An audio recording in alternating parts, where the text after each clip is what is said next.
Greetings in the name of God the Father, God the Son, and God the Holy Spirit. Welcome to Divine Counsel.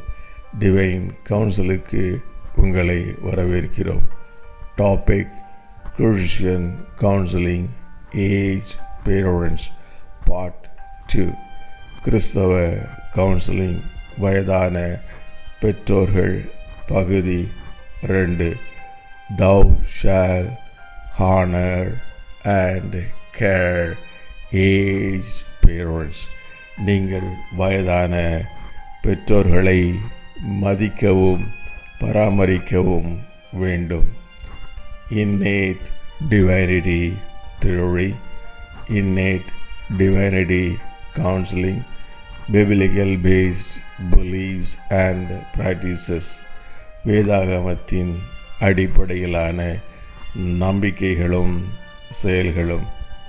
Christian counseling tips for children are explained in Christian Counseling, Age, Parents, Part 1. Link is given in the comment section. பிள்ளைகளுக்கான கிறிஸ்தவ counselling உதவி குறிப்புகள். கிறிஸ்தவ counselling, வயதான பெற்றோர்கள், பகுதி 1 விளக்கப்பட்டுள்ளன.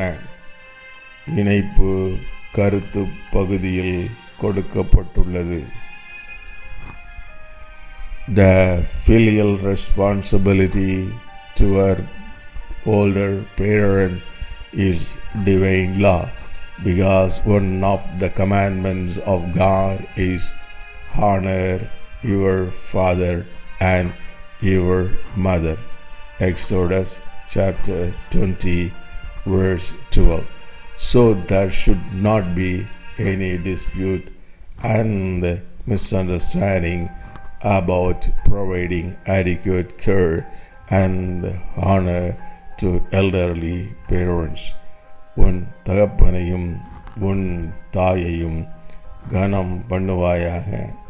யாத்திராகமம் அதிகாரம் 20 வசனம் 12 என்பது கர்த்தரின் கட்டளைகளில் ஒன்று என்பதால் வயதான பெற்றோருக்கான பிள்ளைகளின் பொறுப்பு தெய்வீக சட்டமாகும்.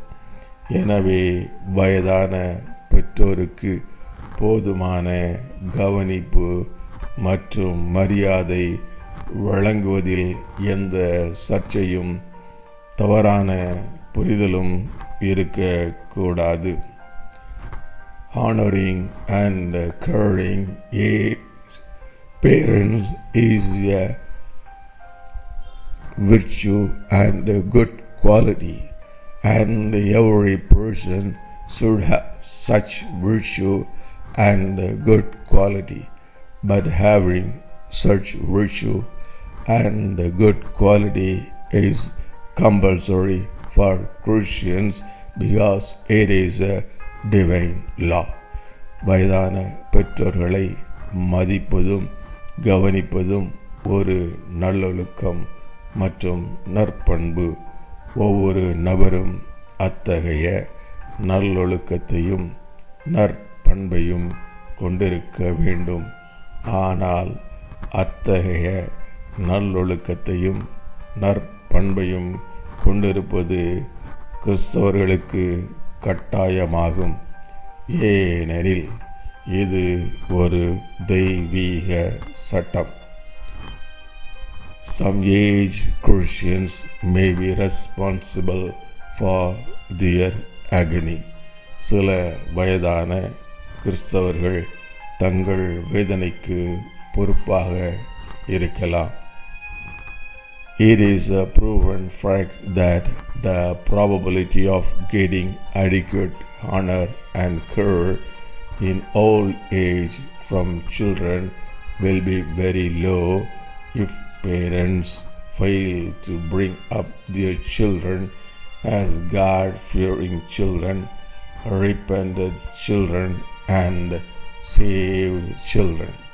பெற்றோர்கள் தங்கள் பிள்ளைகளை கர்த்தருக்கு பயப்படுகிற பிள்ளைகளாகவும் மனம் திரும்பிய பிள்ளைகளாகவும் ரட்சிக்கப்பட்ட பிள்ளைகளாகவும் வளர்க்க தவறினால் பிள்ளைகளிடமிருந்து வயதான காலத்தில் போதுமான மரியாதை மற்றும் கவனிப்பு கிடைப்பதற்கான சாத்தியக்கூறு மிகவும் குறைவாக இருக்கும் என்பது நிரூபிக்கப்பட்ட உண்மை.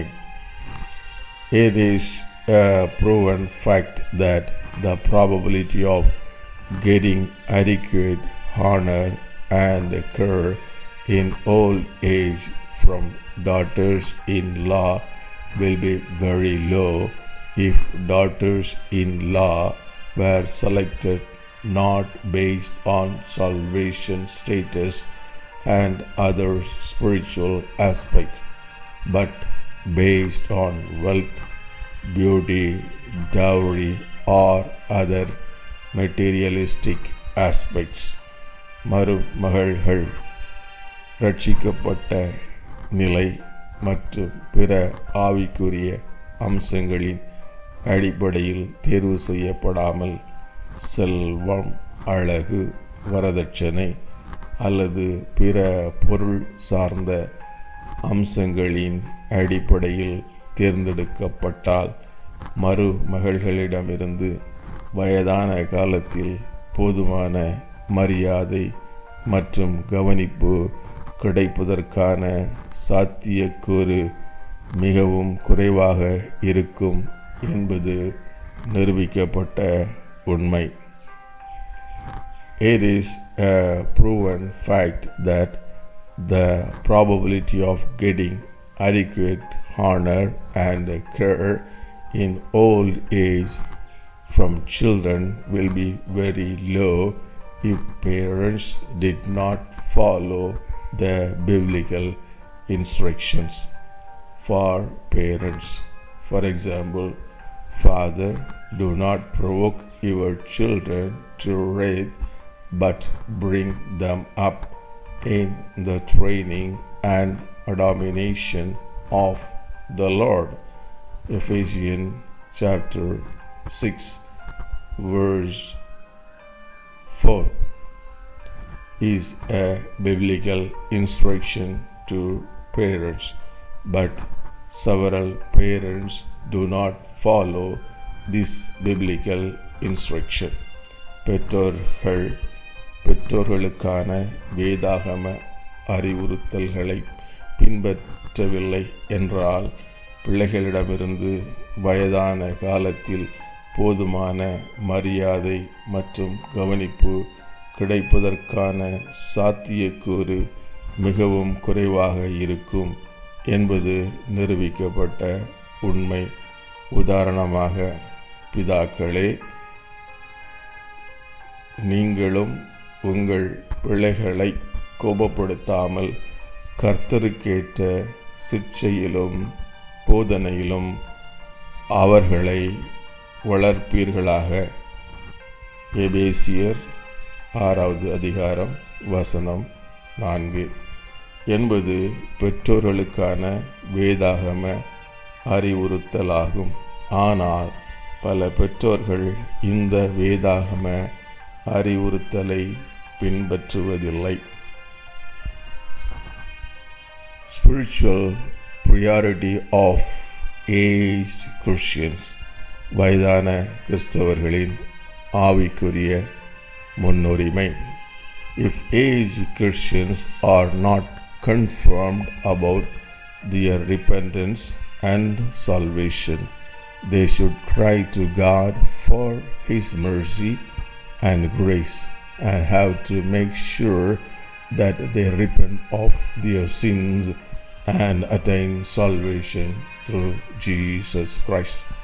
வயதான கிறிஸ்தவர்கள் தங்கள் மனம் திரும்புதல் மற்றும் ரட்சிப்பை பற்றி உறுதிப்படுத்தப்படாவிட்டால் அவர்கள் கர்த்தரின் கருணை மற்றும் கிருபைக்காக அழுது அவர்கள் தங்கள் பாவங்களுக்காக மனம் திரும்பி இயேசு கிறிஸ்துவின் மூலம் ரட்சிப்பை பெற்றிருப்பதை உறுதிப்படுத்த வேண்டும். If aged Christians fail to live according to the will of God, they should seek the guidance and counsel of the Holy Spirit to live their remaining days according to the will of God. வயதான கிறிஸ்தவர்கள் கர்த்தருடைய சித்தத்தின்படி வாழ தவறினால் அவர்கள் எஞ்சியிருக்கும் நாட்களை கர்த்தருடைய சித்தத்தின்படி வாழ பரிசுத்த ஆவியானவரின் வழிகாட்டுதலையும் ஆலோசனையையும் நாட வேண்டும். Christian counseling tips for aged persons. வயதானவர்களுக்கான கிறிஸ்தவ கவுன்சிலிங் உதவி குறிப்புகள். You should keep on using God-given abilities, skills, and opportunities to contribute to your children and your family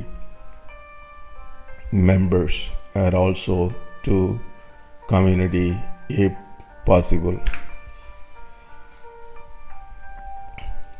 உங்கள் பிள்ளைகளுக்கும் உங்கள் குடும்ப உறுப்பினர்களுக்கும் முடிந்தால் சமூகத்திற்கும் பங்களிக்க கர்த்தர் கொடுத்த திறன்கள், திறமைகள் மற்றும் வாய்ப்புகளை நீங்கள் தொடர்ந்து பயன்படுத்த வேண்டும். You should never measure your contribution to others in terms of monetary value, because you can provide several non-monetary contributions which can be greater worth than monetary contributions. பண மதிப்பின் அடிப்படையில் பிறருக்கான உங்கள் பங்களிப்பை நீங்கள் ஒருபோதும் அளவிடக்கூடாது. ஏனென்றால் பண பங்களிப்பை விட மிக அதிக மதிப்புடையதாக இருக்கும் பல பணமில்லாத பங்களிப்புகளை நீங்கள் வழங்கலாம். You should learn to be assertive and learn to express your needs and difficulties to your children. நீங்கள் உறுதியாக இருக்க கற்றுக்கொள்ள வேண்டும் மற்றும் உங்கள் தேவைகளையும் சிரமங்களையும் உங்கள் பிள்ளைகளிடம் தெரிவிக்க கற்றுக்கொள்ள வேண்டும். You should keep yourself away from negative teachings and philosophies. Your problem is because of your destiny. Your problem is because of your sin. You are facing problems because you fail to provide appropriate care to your parents. God has given you the problem, and discussing your problem with others will spoil your image and your family image, are some of the common negative teachings and philosophies that can destroy your physiological, psychological, social and spiritual well-being. எதிர்மறையான போதனைகள் மற்றும் தத்துவங்களில் இருந்து உங்களை விலக்கி வைத்துக் கொள்ள வேண்டும். உங்கள் பிரச்சனை உங்கள் விதியால், உங்கள் பிரச்சனை உங்கள் பாவத்தால், உங்கள் பெற்றோருக்கு சரியான கவனிப்பை வழங்க தவறியதால் நீங்கள் பிரச்சனைகளை எதிர்கொள்கிறீர்கள். கடவுள் உங்களுக்கு பிரச்சனையை கொடுத்துள்ளார் மற்றும் உங்கள் பிரச்சனையை மற்றவர்களுடன் விவாதிப்பது உங்கள் நற்பெயரையும் உங்கள் குடும்ப நற்பெயரையும் கெடுத்துவிடும் என்பது உங்கள் உடலியல், உளவியல், சமூக மற்றும் ஆன்மீக நல்வாழ்வை அளிக்கக்கூடிய சில பொதுவான எதிர்மறை போதனைகள் மற்றும் தத்துவங்கள். You should keep yourself away from unscrupulous persons, including unscrupulous priests and pastors who use religious teaching to exploit you. உங்களை சுரண்டுவதற்கு மத போதனைகளை பயன்படுத்தும் நேர்மையற்ற பாதிரியார்கள் மற்றும் போதகர்கள் உட்பட நேர்மையற்ற நபர்களிடமிருந்து நீங்கள் உங்களை விலக்கி வைக்க வேண்டும். You should use God-given final opportunity to repent of your sin and reconcile with God through salvation.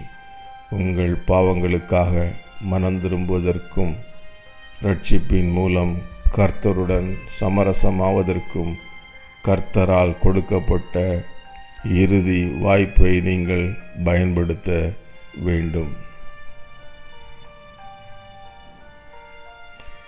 You should never forget the spiritual truth that prayer is a mighty spiritual weapon to fight against Satan and the power of darkness in the spiritual realm. And you should have faith that the Holy Spirit can give you the mighty power to pray and be a mighty spiritual warrior. சாத்தானுக்கு எதிராகவும் ஆவிக்குரிய உலகின் அந்தகார சக்திகளுக்கு எதிராகவும் போராடுவதற்கு ஜெபம் ஒரு வலிமையான ஆவிக்குரிய ஆயுதம் என்ற ஆவிக்குரிய உண்மையை நீங்கள் ஒருபோதும் மறந்துவிடக்கூடாது.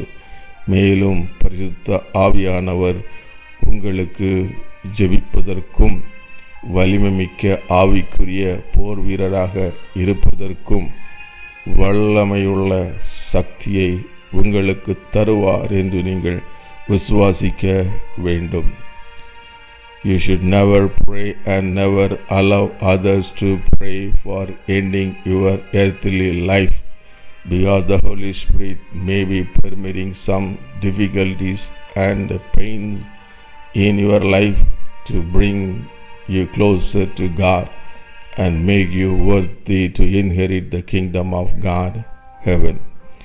உங்கள் பூமிக்குரிய வாழ்க்கையை முடித்து கொள்வதற்காக நீங்கள் ஒருபோதும் ஜெபிக்கக்கூடாது.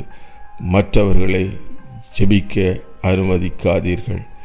ஏனென்றால் உங்களை கர்த்தரிடம் நெருங்கி கொண்டு வரவும் மேலும் கர்த்தரின் ராஜ்யத்தை பரலோகத்தை சுதந்தரித்து கொள்ள உங்களை தகுதியுள்ளவர்களாக ஆக்குவதற்கும் பரிசுத்த ஆவியானவர் உங்கள் வாழ்க்கையில் சில சிரமங்களையும் வலிகளையும் அனுமதிக்கலாம். You should not be aggressive with those who bring pain, difficulty and dishonor to you, but you should politely inform them that their activities may bring God's wrath upon them. உங்களுக்கு வலி, சிரமம் மற்றும் அவமானத்தை ஏற்படுத்துபவர்களிடம் நீங்கள் ஆக்ரோஷமாக இருக்கக்கூடாது. ஆனால் அவர்களின் செயல்பாடுகள் கர்த்தரின் கோபத்தை அவர்கள் மீது கொண்டு வரக்கூடும் என்பதை பணிவுடன் தெரிவிக்க வேண்டும். You should be involved in socially and spiritually acceptable, suitable activities that can contribute to your physiological, psychological, social and spiritual well-being. உங்கள் உடலியல், உளவியல், சமூக மற்றும் ஆவிக்குரிய நல்வாழ்வுக்கு பங்களிக்கக்கூடிய சமூக ரீதியாகவும் ஆவிக்குரிய ரீதியாகவும் ஏற்றுக்கொள்ளக்கூடிய பொருத்தமான செயல்களில் ஈடுபட வேண்டும்.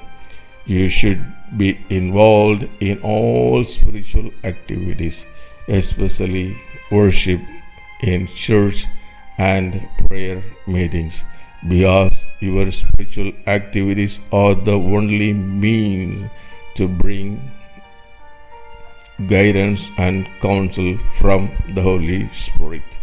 நீங்கள் அனைத்து ஆவிக்குரிய நடவடிக்கைகளிலும் குறிப்பாக தேவாலயத்தில் வழிபாடுகள் மற்றும் பிரார்த்தனை கூட்டங்களில் ஈடுபட வேண்டும். ஏனென்றால் உங்கள் ஆவிக்குரிய நடவடிக்கைகள் மட்டுமே பரிசுத்த ஆவியானவரின் வழிகாட்டுதலையும் ஆலோசனையையும் பெறுவதற்கான ஒரே வழி. You should keep your full trust in the Holy Spirit, because the Holy Spirit can alone protect you from Satan and his forces. And the Holy Spirit is the only perfect companion to lead you to the kingdom of God, heaven. பரிசுத்த ஆவியானவர் மீது உங்கள் முழு நம்பிக்கையை நீங்கள் வைத்திருக்க வேண்டும். ஏனென்றால் பரிசுத்த ஆவியானவர் மட்டுமே உங்களை சாத்தானிடமிருந்தும் அவனுடைய சக்திகளிடமிருந்தும் உங்களை பாதுகாக்க முடியும். மேலும் பரிசுத்த ஆவியானவர் மட்டுமே உங்களை கர்த்தரின் ராஜ்யத்திற்கு பரலோகத்திற்கு அழைத்து செல்ல சரியான துணை. You should keep in mind that you have the right to pray and keep extending your earthly life as long as you have unfulfilled earthly responsibilities. So never give up your prayer and never give up your spiritual battle, even if the prevailing situation indicates that there is no hope. நீங்கள் நிறைவேற்றாத பூமிக்குரிய பொறுப்புகள் இருக்கும் வரை ஜெபிக்கவும் உங்கள் பூமிக்குரிய வாழ்க்கையை நீட்டிக்கவும் உங்களுக்கு உரிமை உண்டு என்பதை நீங்கள் நினைவில் கொள்ள வேண்டும்.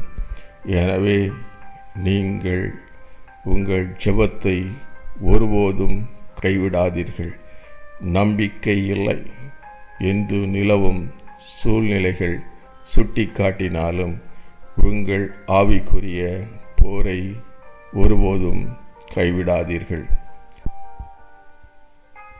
You should use the available God-given days and times faithfully to contribute to your earthly and spiritual well-being and earthly and spiritual well-being of others.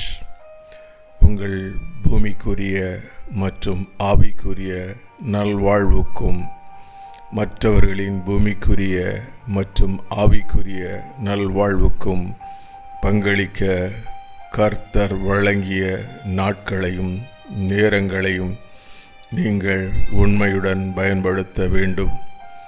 You should keep in mind that your motivation to live will be smashed if you fail to pray and fail to keep on asking help and protection from the Holy Spirit. நீங்கள் ஜெபிக்க தவறினால் பரிசுத்த ஆவியானவரின் உதவியையும் பாதுகாப்பையும் தொடர்ந்து கேட்க தவறினால் வாழ்வதற்கான உங்கள் உந்துதல் உங்கள் ஊக்கம் நொறுங்கி போகும் என்பதை நீங்கள் நினைவில் கொள்ள வேண்டும். You should never forget the truth that Satan is a deceiving spirit and he can use any person to bring you destruction if you don't have protection from the Holy Spirit. And Satan may use your children, your family members, your friends, your neighbors, your priest, or your pastor to bring you destruction if they are not living according to the will of God. சாத்தான் ஒரு வஞ்சிக்கின்ற ஆவி. பரிசுத்த ஆவியானவரிடமிருந்து உங்களுக்கு பாதுகாப்பு இல்லை என்றால் அவன் எந்த மனிதனையும் பயன்படுத்தி உங்களுக்கு அழிவை கொண்டு வர முடியும் என்ற உண்மையை நீங்கள் ஒருபோதும் மறந்துவிடக்கூடாது. மேலும் உங்கள் பிள்ளைகள், உங்கள் குடும்ப உறுப்பினர்கள், உங்கள் நண்பர்கள், உங்கள் அயலவர்கள், உங்கள் பாதிரியார் அல்லது உங்கள் போதகர்கள் கர்த்தரின் சித்தப்படி வாழவில்லை என்றால் உங்களுக்கு அழிவை கொண்டு வர அவர்களை சாத்தான் பயன்படுத்தக்கூடும். You should keep in mind that God can keep on extending your life to the possible maximum as long as your body is fit to live on this earth and you bring magnificent and glory to God. So your responsibility is to keep your body healthy and fit to live on this earth and keep bringing magnificence and glory to God. உங்கள் சரீரம் இந்த பூமியில் வாழ தகுதியுடையதாகவும் கர்த்தருக்கு மகத்துவத்தையும் மகிமையையும் கொண்டு வரும் வரை கர்த்தர் உங்கள் வாழ்க்கையை முடிந்தவரை நீட்டிக்க முடியும் என்பதை நீங்கள் நினைவில் கொள்ள வேண்டும். எனவே உங்கள் சரீரத்தை ஆரோக்கியமாக மற்றும் இந்த பூமியில் வாழ்வதற்கு ஏற்றதாக வைத்திருப்பதும் கர்த்தருக்கு மகத்துவத்தையும் மகிமையையும் கொண்டு வருவதும் உங்கள் பொறுப்பு.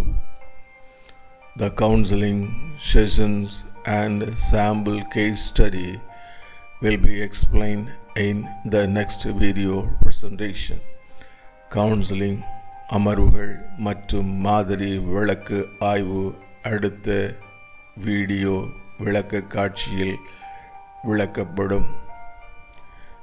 May God, the Holy Spirit, continually bless you. Amen.